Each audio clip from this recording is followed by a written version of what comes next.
जब से आम आदमी पार्टी दिल्ली की सत्ता में आई है, तभी से दिल्ली की आम जनता की सवारी डीटीसी के बुरे दिन शुरू हो गए हैं, जिसके नतीजे में दिल्ली की परिवहन व्यवस्था चरमरा गई है। मुफ्त की रेवड़ियां बांटकर केजरीवाल जी मस्त हैं, वहीं डीटीसी की हालत पस्त है। हमारे सीरीज बुरे बीते 10 साल नहीं चाहिए आपकी सरकार के इस एपिसोड में हम बताएंगे कैसे कुप्रबंधन ने किए डीटीसी बसों के पहिए जाम। केजरीवाल जी ने दिल्ली को इलेक्ट्रिक बसों की कैपिटल बनाने के दावे तो बहुत किए, लेकिन सच तो यह है कि दिल्ली की पुरानी बसें खटारा होती जा रही हैं और नई बसों के लिए अभी दिल्ली दूर है। दिल्ली की सड़कों पर दौड़ रही 90% सीएनजी बसें एक्सपायर हो चुकी हैं। ये रिटायर बसें दिल्ली वालों के लिए मुसीबत का सबब बन गई हैं। आए दिन ये बसें कभी बीच सड़क पर चलते चलते रुक जाती हैं, तो कभी ये चलते चलते आग का गोला बन जाती हैं। हाल ही में जगतपुरी और महिपालपुर में चलती बस में आग लगने से बस में सवार यात्रियों की जान बाल बची है।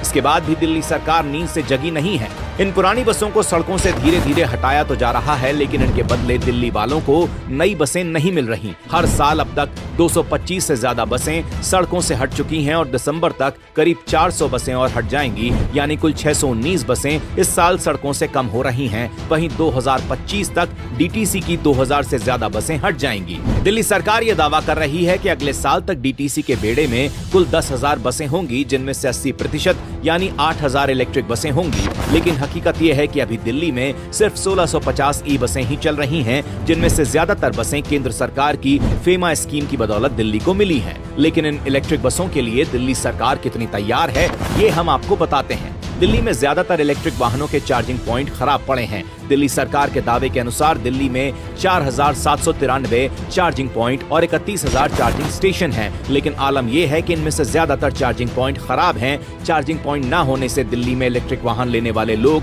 अब पछता रहे हैं। यही नहीं, मुफ्त की बिजली देने का राग गाने वाले केजरीवाल जी के राज में बिल न भरने से दिल्ली के बुराड़ी बस डिपो की बिजली काट दी गई। ऐसे में इस डिपो से चलने वाली सारी इलेक्ट्रिक बसें दिल्ली की सड़कों पर चलने की जगह चार्ज न होने से महज खिलौना बनकर डिपो में ही खड़ी रह गईं। हर बात में केंद्र सरकार का क्रेडिट खा जाने वाले केजरीवाल जी इस लापरवाही से दिल्ली वालों को होने वाले नुकसान की जिम्मेदारी कौन लेगा? क्या डीटीसी को खस्ता हाल बनाने के लिए ही आपने दिल्ली की सत्ता संभाली थी?